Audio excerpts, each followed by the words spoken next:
Here's a number that'll stop you in your tracks. £45 million.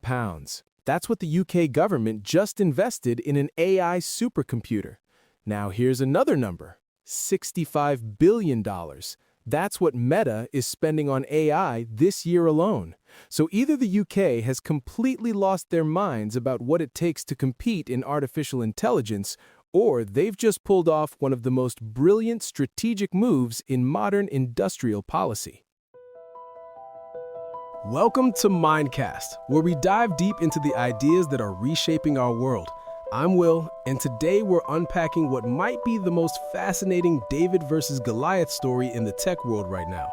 The UK just announced the Sunrise Initiative, a £45 million AI supercomputer dedicated to fusion energy research. And folks, this isn't just about building another computer. This is about rewriting the entire playbook on how smaller players can outmaneuver tech giants with seemingly infinite resources. By the end of this episode, you'll understand 3 game-changing insights. First, why spending 1,400 times less than Meta might actually be the smarter strategic move. Second, how physics-informed AI is about to revolutionize not just fusion, but our entire approach to solving complex scientific problems. And third, why the seemingly modest $45 million investment could trigger tens of billions in private investment and fundamentally transform the UK's energy future. This is a masterclass in strategic thinking, and the implications go far beyond fusion energy. Let's start with this mind-bending paradox because it challenges everything we think we know about competing in AI. Meta is dropping $65 billion this year on AI infrastructure. Google, Microsoft, Amazon, they're collectively spending nearly $200 billion. The U.S. Department of Energy casually drops $600 million on a single supercomputer. And then there's the UK announcing they're going to revolutionize fusion energy with what amounts to pocket change in the AI world. Now, your first instinct might be to laugh. How can you possibly compete with Meta's 1.3 million GPUs using just 672? But here's where it gets interesting, and this is our first key insight. The UK isn't trying to compete with Meta at all. They're playing a completely different game, and the economics are fundamentally different. Think about what those billions that Meta and Google are spending actually buy. They're trying to build artificial general intelligence, AI that can write poetry, debug software, translate languages, generate marketing copy, and answer questions about medieval history all in the same conversation. To do that, you literally need to train on most of the internet. You need millions of GPUs running continuously. You need data centers that consume more power than entire cities. But here's the breakthrough insight. If you're trying to solve a specific, well-defined scientific problem, you don't need general intelligence. You need specialized intelligence. And the economics become completely different. Does an AI system designed to control plasma in a fusion reactor need to understand Shakespeare? Does it need to generate Instagram captions? Of course not. It needs to understand plasma physics, magnetic confinement, thermodynamics, and material science. That's it. This is where domain-specific AI becomes a complete game-changer. The UK Atomic Energy Authority doesn't need to train on the entire internet. They're training on highly structured datasets that are bounded by the laws of physics. Their AI models converge faster, require dramatically less computational power, and achieve better accuracy on their specific tasks. It's like comparing a Formula One race car to a minivan. The minivan can do more things, but if your goal is to win races, you build the Formula One car. And we're already seeing this pattern in other scientific domains. In weather prediction, AI systems like Aardvark Weather can generate accurate global predictions using just 4 NVIDIA A100 GPUs in seconds, a workload that would require roughly 3.6 million node seconds on traditional supercomputers. In protein folding, intelligent AI-optimized strategies are achieving cost reductions of up to 67% and time savings of 45% compared to running everything on expensive generalized GPU instances. Now let's dive into our second key insight, the technical sophistication that's hiding behind that modest £45 million price tag. Because when you look under the hood, the Sunrise supercomputer is anything but modest. It's a masterpiece of engineering designed specifically for the unique computational demands of fusion research.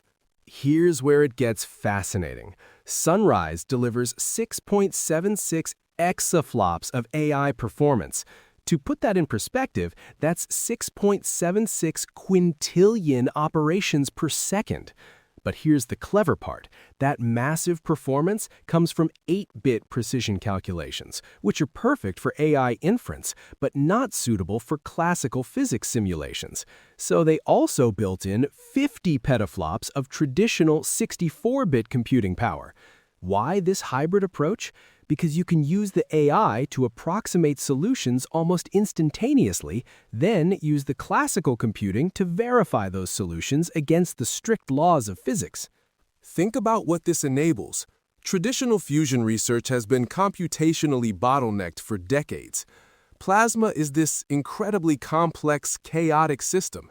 Imagine trying to contain a piece of the sun using magnetic fields, while the plasma itself is turbulent and unpredictable. The math to simulate this accurately in real time has been prohibitively expensive, but now they can train AI models to predict plasma behavior in milliseconds, then validate those predictions with rigorous physics simulations. They're tackling 3 specific breakthroughs that could change everything. First, real-time plasma control using deep reinforcement learning. Traditional systems react to problems after they happen. AI can predict and prevent plasma disruptions milliseconds before they occur. Recent experiments at the D3D National Fusion Facility proved this works. They successfully maintained plasma stability even during conditions where instabilities usually arise, without any manual human tuning. Second, they're using physics-informed neural networks to solve the Grad-Shafronov equation. This is a notoriously complex calculation that traditionally takes forever and severely limits real-time diagnostic capabilities. With pins, they're achieving high-precision solutions with error magnitudes of 10 to the -8th power in microseconds instead of minutes. That enables true real-time feedback and control loops for the first time.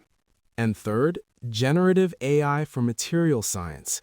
This might be the most exciting application. The inner walls of a fusion reactor face brutal bombardment from high-energy neutrons. Plus, commercial reactors need to breed their own tritium fuel using lithium blankets. Finding materials that can withstand this punishment while optimizing fuel production has been a trial-and-error nightmare.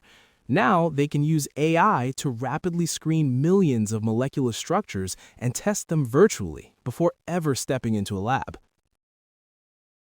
But here's where this story gets really interesting, and this brings us to our third key insight about the broader implications. This £45 million isn't just about building a supercomputer. It's the opening move in a much larger chess game. The UK government is using Sunrise as the anchor for Britain's first AI growth zone at the Culham campus in Oxfordshire. Here's how this brilliant strategy works. The government provides 3 critical things. First, a world-class anchor tenant, the UKAEA's Fusion Research Program. Second, initial proof-of-concept AI infrastructure with Sunrise. And third, regulatory streamlining through the AI Growth Zone designation that cuts through the red tape that normally strangles data center development for years. What happens next? They launch the STRIDE program, Strategic Investment and Development for Energy and AI, actively seeking private investment partners to fund the massive commercial expansion of the campus. The target? Scaling the site to accommodate up to 500 megawatts of AI infrastructure. To put that in perspective, that's enough computing power to run hundreds of thousands of homes, but dedicated entirely to artificial intelligence and advanced computing. The government projects this could unlock up to £100 billion in private investment and create tens of thousands of high-skilled jobs. AI growth zones can reduce the time to secure power supply by up to 5 years and save operators up to £80 million annually in electricity costs. Suddenly, that £45 million investment starts looking like the smartest money ever spent. It's economic judo, using leverage and positioning rather than brute force. And there's another layer that's absolutely fascinating: the industrial metaverse concept. They're not just building Sunrise to solve today's fusion problems. They're creating comprehensive digital twins, complete virtual replicas of the STEP fusion power plant they plan to build by the 2040s. This means they can test decades of wear and tear, simulate millions of failure modes, and optimize the entire system in virtual space before they pour the first concrete. Dr. Rob Akers from UKAEA explicitly drew parallels to the Apollo program. They're applying the same rigorous virtual iteration that put humans on the moon to the challenge of unlimited clean energy. Engineers can simulate decades of operational wear on the digital twin in days, analyzing how thermal stresses impact cooling systems and how magnetic field fluctuations affect containment over time. When physical construction finally starts, the designs will have already been stress tested against millions of simulated failure modes. So, what can we learn from this? Let me give you 3 concrete takeaways that apply far beyond fusion energy. First, in the age of AI, smart beats big. The UK didn't try to outspend Meta or Google. Instead, they identified a domain-specific problem where focused intelligence could outperform general intelligence at a fraction of the cost.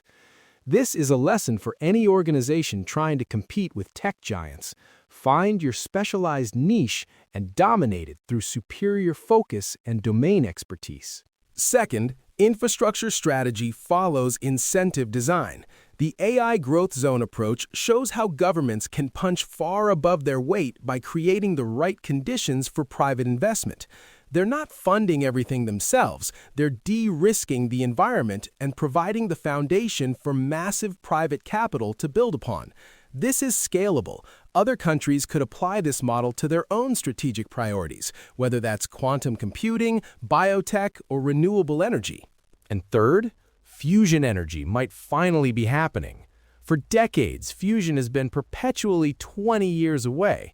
But when you combine physics-informed AI with advanced materials science and digital twin methodology, you're not just throwing more money at the same old approaches.